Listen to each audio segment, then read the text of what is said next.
করি তারা আবার পুনরায় সেই আয়নাঘরের পক্ষে তারা অবস্থান গ্রহণ করতে চায়। জনগণের রায়ের বিপক্ষে অবস্থান নেওয়ার মানে হচ্ছে তারা আবার নিজেদেরকে আবার শেখ হাসিনা হিসেবে জাতির সামনে উপস্থাপন করতে চায়।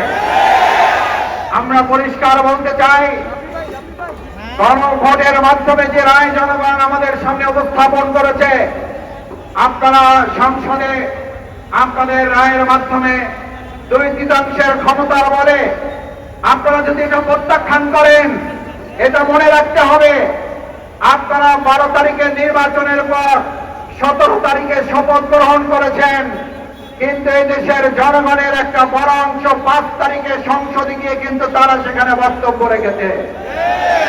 5 তারিখে যেই জনগণ সংসদ দখল করে সংসদে বক্তব্য রেখেছিল, সেই বক্তব্যের প্রেক্ষিতে জনগণ 70% যে মতামত ব্যক্ত করেছে, এই 70%কে যদি প্রত্যাখ্যান করা হয় তাহলে আবার মনে রাখতে হবে জনগণের সামনে আবার আর একটা 5ই আগস্ট আসন্ন হয়ে যাচ্ছে বলে মনে করা হচ্ছে।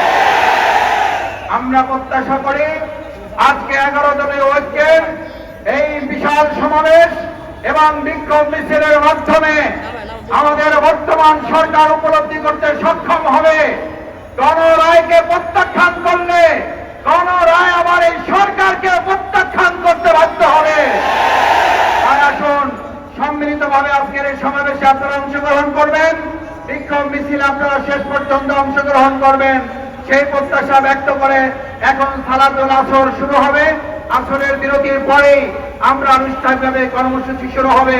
দল মত নির্বিশেষে সবাই আজকের এই কর্মসূচিতে অংশগ্রহণ করবেন।